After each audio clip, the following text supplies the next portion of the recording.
That's one of the other pieces to privatization. It's not just about putting public dollars into private hands.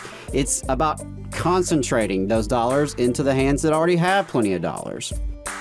Which side are you on? Which side are you on? School privatization is in the news in Alabama because of a bill that Republican State Senator Del Marsh has been pushing. The bill is basically a voucher program where students will be given money to, parents will be given money to take their children out of public schools and send them to private schools. The bill is estimated to siphon $420 million per year from the Education Trust Fund. Proponents say that this will give disadvantaged children an opportunity to go to a better school, and the competition will improve remaining schools. Opponents say that's not true. So Adam is a former educator and a former teacher union staffer. He has been really involved in this issue, knows a lot about it. So Adam, I'm just going to give the reins to you for a little while and talk to us about why privatization is bad in education. Well, I think you start with the assumption that this is about putting private hands into the public coffers. So privatization ultimately, regardless of industry, whether it's education or natural resources or other essential government services, it's about... Hey, we've got ourselves muted. Uh-oh. Sorry. Oh, my gosh. Sorry about that. So we are discussing school privatization and why it's bad. So privatization is about putting public dollars into private hands.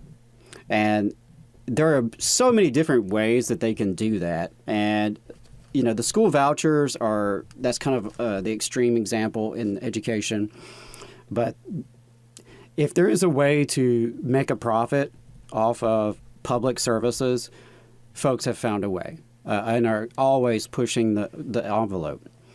So there's a couple of things here you mentioned in the lead up to this discussion. For example, Del Marsh, he is a longtime opponent of public education in this state. He spent the better part of the last decade and a half or so doing everything in his power. Most of that time, he was the pro tem of the Senate.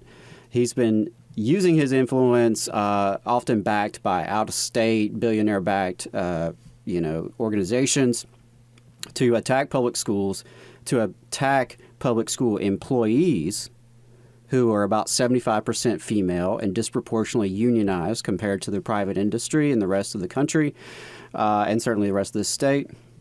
And so he has gone after the employees, gone after the schools, and it's all pitched with the idea that maybe you as the individual family or parent or student could benefit from this.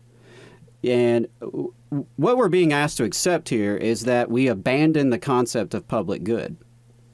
We abandon the concept that every child deserves a great public education, because that's not what this is promising. I mean, and if you read what they say, they do more or less give that up, that it is maybe you, as the Jones family, the Smith family, maybe you get to be the winners in this marketplace, this Wild West marketplace of education. Just like maybe you get to be the winner in the broader marketplace. But more often than not, you're probably going to be the loser. But hey, for those who are already winning, who are already sending their children to private schools, now they get a little subsidy from the state. Because that's one of the other pieces to privatization. It's not just about putting public dollars into private hands. It's about concentrating those dollars into the hands that already have plenty of dollars. It's not, a redistribution of wealth from the public coffers down to the bottom. And this is going to be pitched, I know, as a way to help low-income families. And that's a really old trope. Charter school movement, the school voucher movement, and the broader, corporate education reform has often couch their rhetoric and their policy proposals in the language of civil rights. They love to find, a poor black family that they can put out front in the camera to be the face of what they're really trying to do, which is to enrich themselves, their rich buddies, at the expense of the students and educators and really the broader community. So in state after state where school privatization has advanced farther than Alabama, it has been an absolute disaster for everyone involved except for those making money off of it.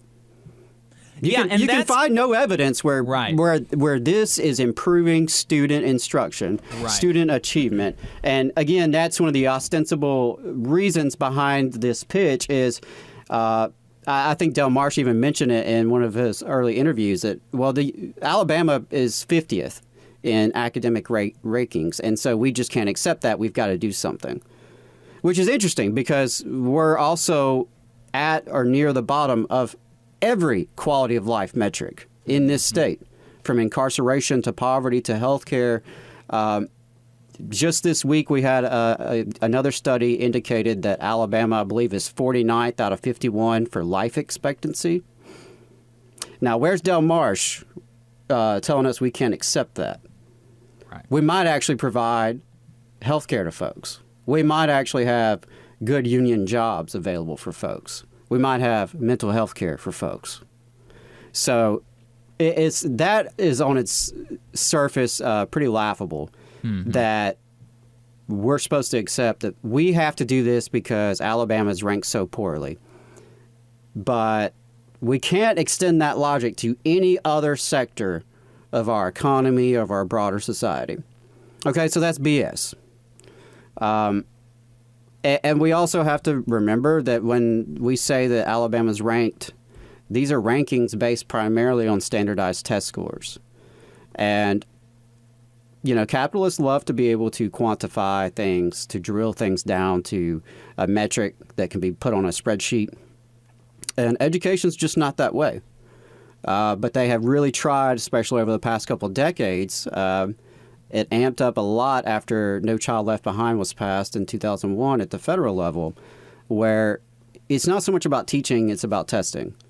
And what you're trying to measure here are these standardized test scores and collect the data so that you can then rank and sort. You can label some schools failing and some schools successful. You can label some teachers to be failures and others to be successful based on these metrics, which there's now a plethora of research to confirm that these standardized tests primarily are indicating demographics. You show me a school with very poor standardized test scores, I'm going to show you a school with high poverty. Right. There's a lot of talk about the achievement gap and the disparities in student achievement across race and across class. But again, these are not solutions to these issues. The solutions would be an excellent public education as a foundation for every child in every community. Shouldn't matter what zip code you're in. Shouldn't matter your race. You shouldn't have to move to a new neighborhood. You shouldn't have to go shop the marketplace to get a good education. That should be your right. That should be a fundamental assumption. At the bare minimum, you're going to get a great public education. And what does that look like? Well, it's for one thing, it's the educators themselves running the show, and not bureaucrats 1,000 miles away, not private vendors who are selling something. It's educators who actually know their kids, know their communities, know their jobs. Right. And that's the thing that you mentioned that they were promising primarily is that an individual, as an individual family, might be able to get a better education under this program. And even that is dubious. It is. Because on average, voucher students in Milwaukee, and this is basically the same, all of these studies are basically the same, that but on average, voucher students in Milwaukee performed either the same or possibly slightly worse than public school students on state exams, even though voucher students are slightly less poor than public school students. And that is and all of these studies basically show the same thing. There was a couple other studies that I pulled. In Louisiana, after 2 years in the program, a student who started at the 53rd percentile dropped to 37th percentile in math. By and large, those negative effects persisted through year 4. In Indiana, students in the program saw initial dips in math that persisted for 4 years. An earlier version of the same study found some evidence of a bounce back among students who remained in private schools. The Ohio study showed that even after 3 years in the program, the negative impacts of using a private school voucher persisted. D.C. tells a slightly different story. In D.C., they found that students' test scores fell 2 years into the program, but by year 3, they had no clear effect.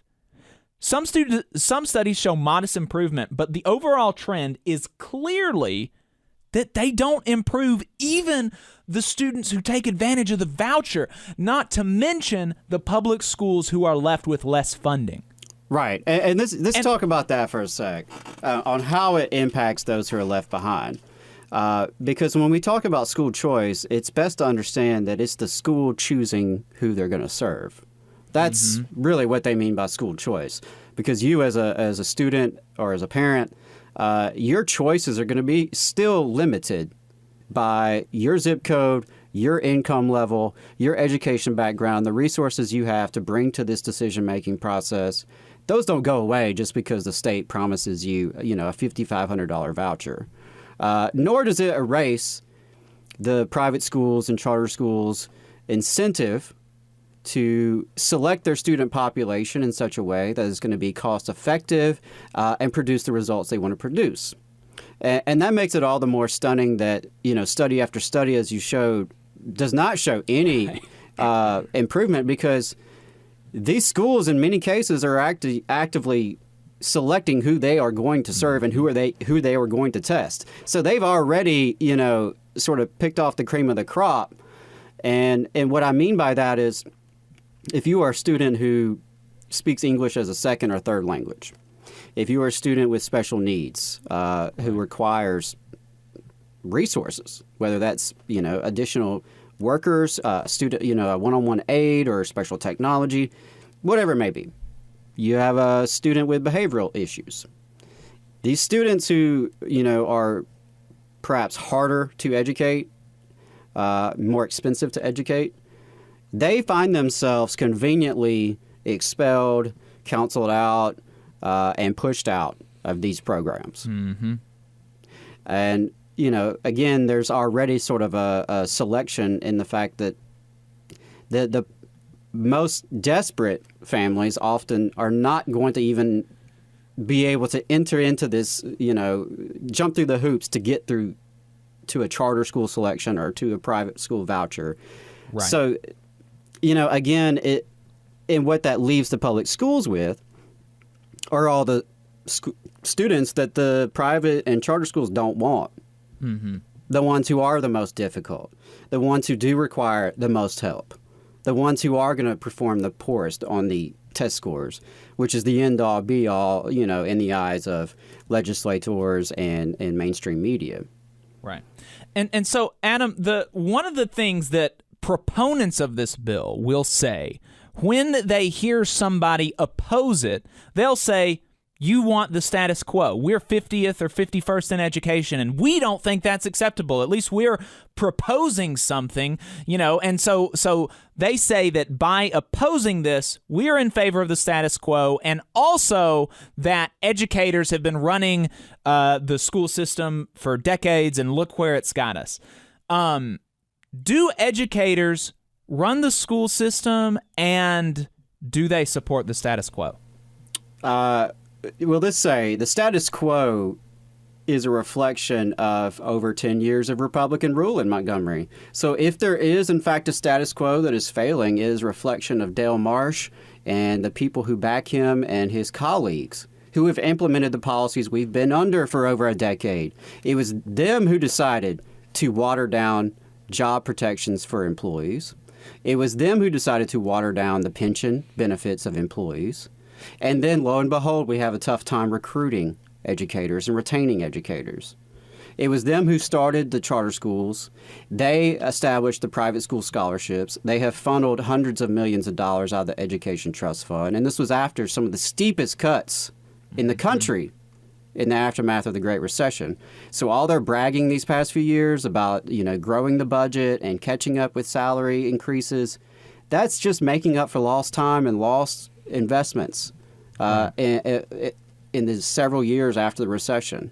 We're just catching up for the cuts, catching up for inflation. So it's nothing to brag about. But no, educators do not run the system, nor are we in favor of the status quo. If we ran things, we would actually have class size limits.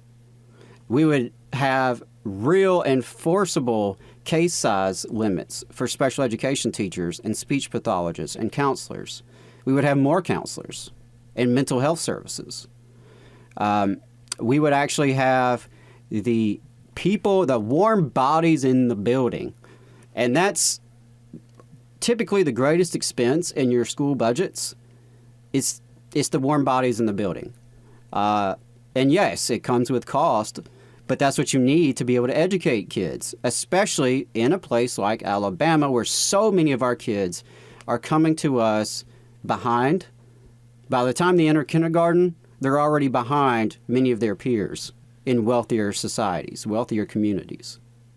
And so when you have students who are coming to you who have not had quality child care, who, may be staying with a grandmama, they may not have stable housing. They may not have two college-educated parents bringing home, middle-income salaries. They may not even have reliable health care. They may have never been to a doctor. When you have those kind of students coming to you, it is tougher to get them to, these magical metrics that these folks want to see on these test scores. Yeah. So it's a distraction, and part of it is, we've been in this era of corporate education reform and school privatization for decades now. I mentioned 2001, No Child Left Behind. That's a good watermark. And it's very clear it has failed. It has failed by every metric involved with quality of life for the people in our schools, student and teacher. And it has failed our communities. It's failed the taxpayers. The only place that hasn't failed is in the private investors and the folks who have made a lot of money off of this. And, here in Huntsville City Schools is ground zero for this kind of garbage across the state, where they've outsourced hundreds of jobs that used to actually go to the public school system, people who had a retirement pension and health care. Yeah, those are all filled by temp agencies now, where they're paying on pennies on a dollar. They have no rights, no job security, no health care, no retirement. And that has happened in section after section after section of our school staffing. Yep. And you've had millions of dollars funneled into various consultants and vendors, textbook publishers. So, educators are not in charge. Right. Billionaires, their think tanks, education technology corporations, Pearson, those are the folks that are in charge. It's not us. And to the extent that we have oversight and input, it is through organizing and it is through the public system. Because we still, in most places, get to elect a public school board. We still have 2 public budget hearings where we are allowed to go and get a copy of the budget and ask questions. And these folks want to do away with that. Yeah. The Netflix CEO, Hastings, he's a big charter school guy, and he's bragged about he wants to get rid of elected school boards in this country. Right. So that's what they're offering is less input from we the people, less buy-in from we the people, and hope that you're one of the lucky winners in the marketplace. Right. But to hell with everybody else.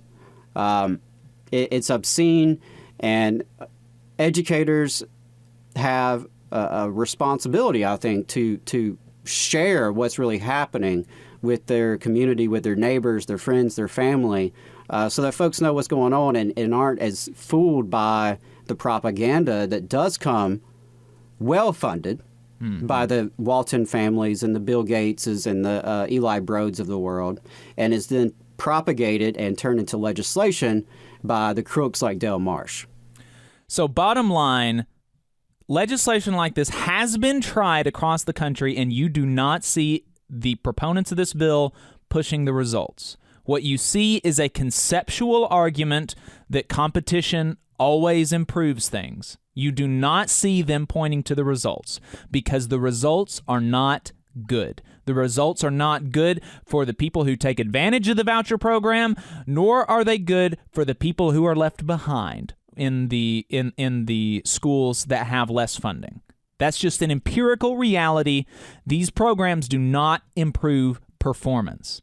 Opposing this bill does not mean you're in favor of the status quo. Opposing this bill just means you don't want it to get worse. Absolutely. What teachers and educators want are the things like Adam said, and we can see this if they were actually interested in increasing performance in schools instead of interested in advancing an ideological agenda that benefits their corporate donors. What would they would be pushing the things that actually work. And we can see what actually works in Alabama because there are high poverty schools that perform really, really, really well. And what do they all have in common? Teachers have high expectations for the students and are invested. Teachers take control of the things that they can control. There is plentiful support to help teachers get better at both what they know and how to teach it. Constant assessment of where students are at and what they need help with, and leverage of strong community support.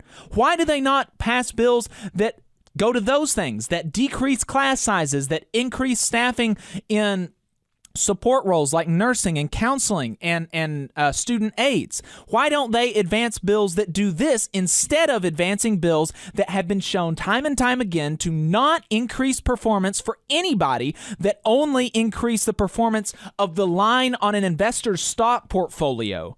That's what they're pushing. They're not pushing things that have been proven to actually increase student performance or educator well-being. And that is the issue with this bill. That's why we're opposed to it, and that's why everybody else should be opposed to it. Improve education, not deteriorate it. Yeah, and before we end, I think we'd be remiss to not mention the other major piece of this, beyond pure profit, is segregation. Oh, right. It's not a coincidence that school vouchers came in the aftermath of Brown versus Board.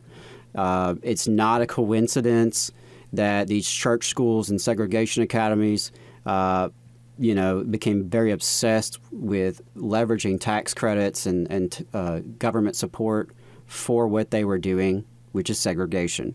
And that's segregation by not just race, but by class, by ability, by language, by ethnicity, religion.